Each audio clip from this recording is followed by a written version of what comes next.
Good morning, everyone, and welcome to this JPC briefing. My name is Matthias Akal, project manager at the club.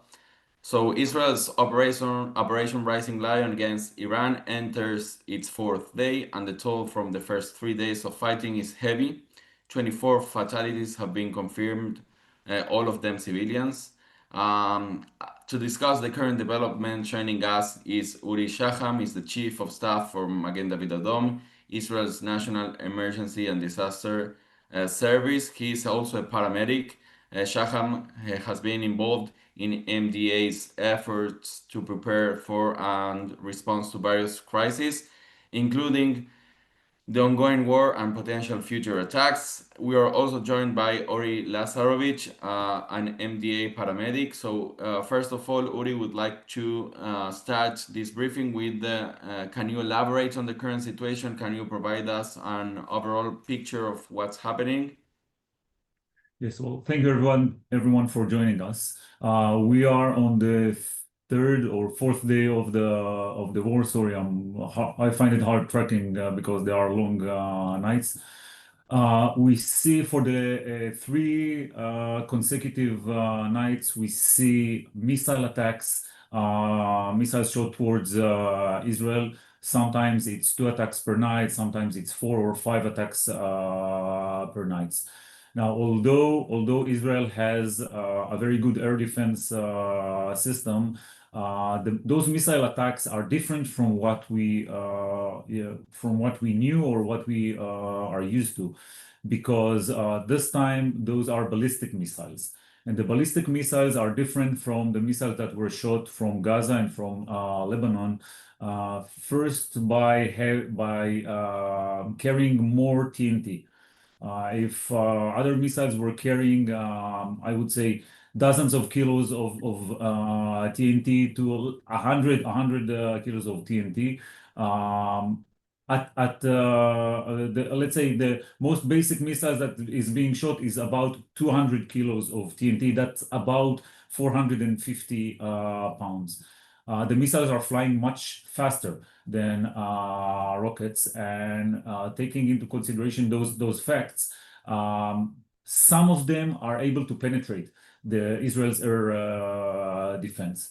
Although about 95%, maybe a little bit more, are intercepted, we do see between 3 to 4 missiles penetrating. And when a missile carrying 200 kilos directly hits a building, it's not only creating a small scene, rather than having an influence on the entire street.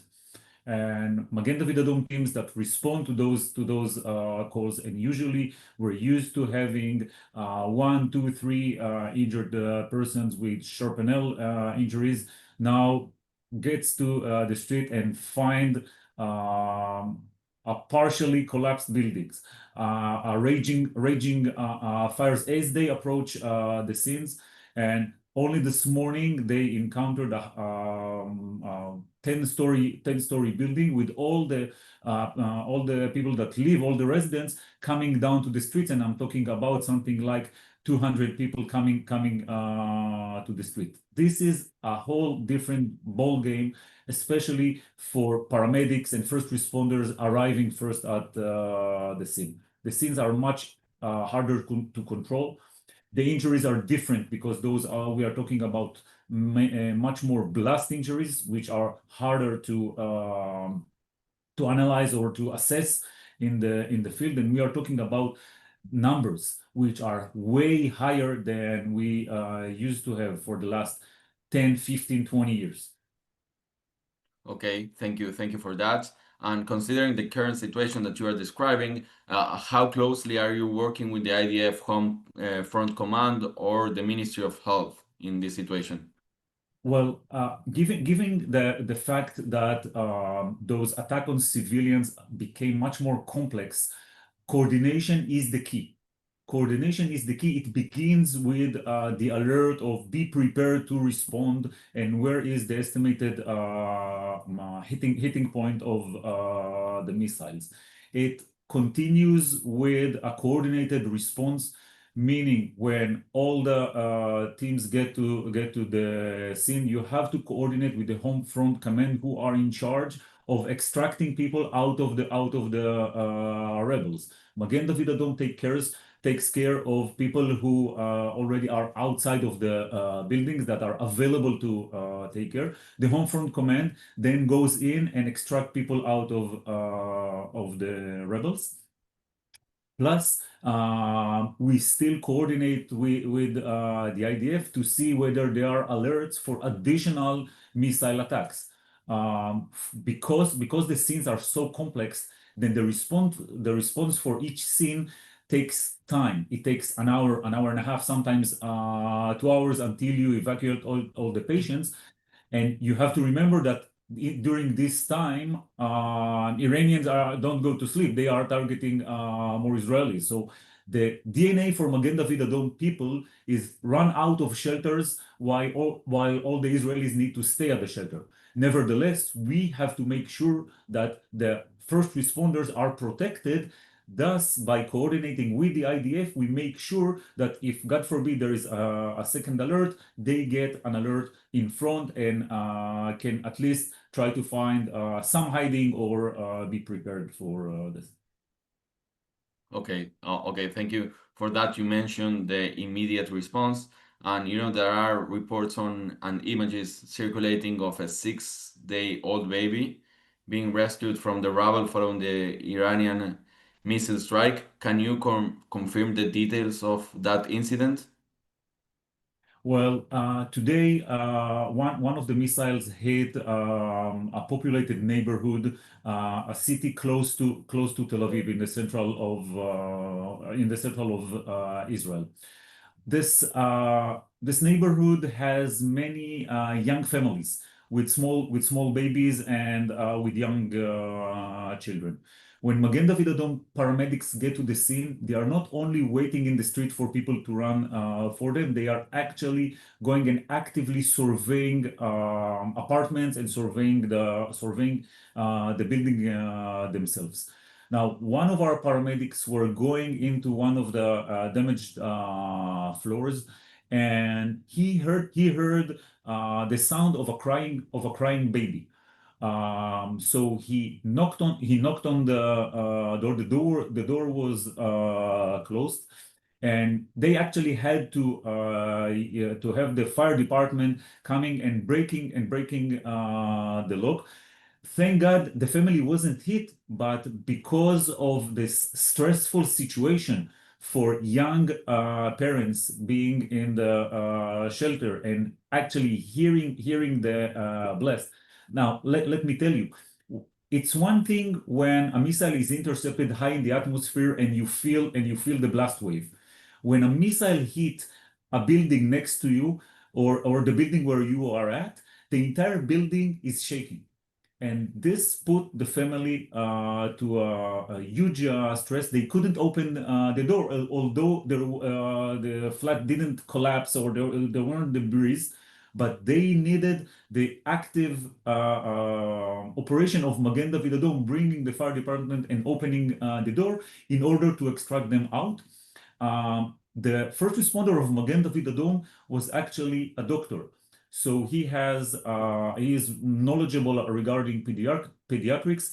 As you mentioned, this was a young baby. He tested the baby, made sure that he was okay, and the baby was taken to the hospital, not because he had evident injuries, but because of the blast injuries or the potential of having internal organs hit. And I think at the end of the day, this small story encompasses the entire activity of Magen David Adom teams. We are active in operating or in going into the scene. We will never wait outside when we know somebody might need our help. And if we encounter a barrier, we will overcome it. We will break out the door. We will go around the wall. If needed, we'll go through the wall because we heard somebody who needs help. And we do all of this And Ori and his friends are doing all of this in the field themselves out of internal dedication, knowing that others good or others health is sometimes even more important than their own health, putting their selves in harm's way just to provide medical attention, but more than this, providing hope for people who are innocent and are being attacked from thousands of miles away. Magen David Adom stands ready for the people of Israel. Thank you for that. And you lead me to the following question for Ori. Can you describe what is the situation like at the sites of impact? Yeah, of course. So I was one of the first paramedics on scene and one of the attacks in the central district of Israel. And as Uri said a few minutes ago, you come to total chaos, of course, and you have all of the EMTs and teams coming in, and you try to help navigate exactly what's needed. And then, as Uri said, you can hear people coming, you can hear neighbors saying, hey, there's someone over there. I had one of my first responders from a metacycle. He came in, he heard something, I saw him all of a sudden trying to get to this wall that was kind of semi-collapsed. And he was just, climbing his way up to the person who was yelling for help. And that was even before that we had Home Front Command arriving and helping us extract. So it's chaos. We do what we can, whatever we hear and we're available to reach. One of the buildings was obviously on fire. So we don't enter the side that's with the flames, and we enter the other side around and try to help people come out, even if it's just giving a hand to an elderly woman that we had who just couldn't physically extract herself from the rubble, help her maybe carry her a little bit out. And this is all streamlining and going towards the patients even before we have the other teams coming in, if it's the fire brigade, if it's the Home Front Command, police, and other military units that come to help us. It's just always running and sifting through the patients and making sure we get everyone out as fast as possible. Because as we said, we don't know when the next missile will hit, or even worse, now the missiles are coming in and actively the buildings are collapsing in front of our eyes. So we don't want to wait for something to happen and maybe miss a patient we could have extracted, and we don't do that because we waited for something. And it's a big shift, it's a big change for us to understand what we're used to. Maybe it's a few patients who had a bit of shrapnel, as we said, and now it's patients with crush injuries, smoke inhalation, completely covered in soot, water, and debris. And it's a big change, but we're making it fast, and we're doing whatever's needed. Okay, and I don't know if you have statistics on this, but were most people who were injured or killed not in a shelter or in a safe room? Well, I can testify of what we hear from our teams. We know that most critical patients were found outside of shelters. Also, the Home Front Command, according to their statistics, they say that many people or most people that were killed were outside of the shelter. I will have to mention one thing. Today's morning, two people were killed inside the shelter, but this is because the missile probably directly hit the shelter, and the safe rooms or the shelters are not meant to survive a direct hit. They are meant to survive shrapnel. They are meant to survive the blast. If there is a direct hit, this is something that statistically hardly happens. But we can testify that we reached to people that their house was their house, not their shelter, was directly suffered a direct hit, and they stayed at the shelter and they came out with minor injuries, if any. So we call upon the people of Israel, follow the Home Front Command instructions, because they really are life saving. Couple of nights ago, one of our teams was responding to an incident in Tel Aviv, a missile hit incident. And while they were going with their ambulance, they heard the sirens. They did exactly what they had to do. They pulled aside. They left the ambulance and went to an underground garage or something like this. About 15 seconds after they went into the garage, a missile landed about few dozens meters from the ambulance, completely destroyed the ambulance. Yet our teams suffered from minor injuries due to glass fragments, and this is because they followed the instructions of the home front command. And what I'm reporting to you now is that we lost an ambulance, but we actually have a team that is okay. They were taken to the hospital. Everything is okay. So we have a live demonstration of how you protect yourself by following the experts' advices. Okay. And from your on the ground experience, are civilians generally responding well to MDA or instruction or the home front command alerts, or have you encountered challenges or even other behaviors? We are getting through our radios report, everything is okay, nothing serious. Yes, I have to say that Israelis follow the instructions they get both from Magen David Adom and the home front command. Unfortunately, during the years, people started putting their trust in the air defense system more and more. And we had people going out to the porches and taking videos of Iron Dome and other system intercepting missiles. I think that people now understand, thanks to the messages that they get from the home front command and Magen David Adom, that this is not a game. That once the siren is heard, you have to go to the shelter and wait over there. They know that, God forbid, if anything happens, Magen David Adom will be there for them. But the rules of the game are very, very clear for everyone. Once again, we are talking about hundreds of kilograms of TNT. You cannot rely on anything to save your lives besides the shelter. And if, God forbid, something happens, Magen David Adom will be there. Okay, thank you both of you for us. I know you have a busy day. I would like to finish this briefing with a final question. I mean, you are describing a very different situation of the previous war that we experienced vis-a-vis Hezbollah or Hamas. What message would you like to share with the international community watching this war unfold?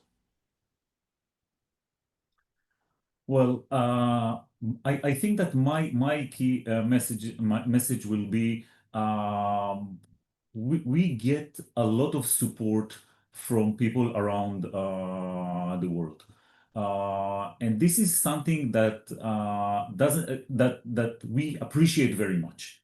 The fact that people come and say, "Listen, we value your work. We see how important is what you are doing. We stand with you." First, helps us emotionally, because when Ori and his teams, when I am sending them out of the shelters, I'm basically telling them, "Listen, the civilians has to stay in the shelter, but Ori, you go out of the shelter and help others."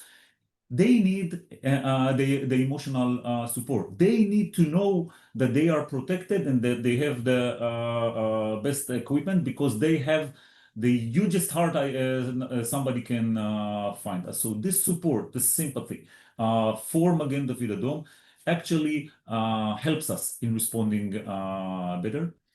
And I want everybody to know that at the end of the day, Magen David Adom protects lives in Israel. Many times people say to us, "So what does Magen David Adom do?" And I'm saying, Magen David Adom is Israel. Is people who care for others. Is people who treat people as human beings, regardless of their religion, race, or whether they think global warming is a big issue or is nothing. So if you want to see what Israel represents, look at Magen David. Okay. Thank you, both of you, for your time, your service, and the critical work you're doing under such difficult circumstances. If the press have follow-up questions, we can connect you with them. I would like also to thank my colleague Ali Naor for facilitating this call. Thank you very much. Thank you for having us. Thank you very much. Yes. Bye. Bye bye.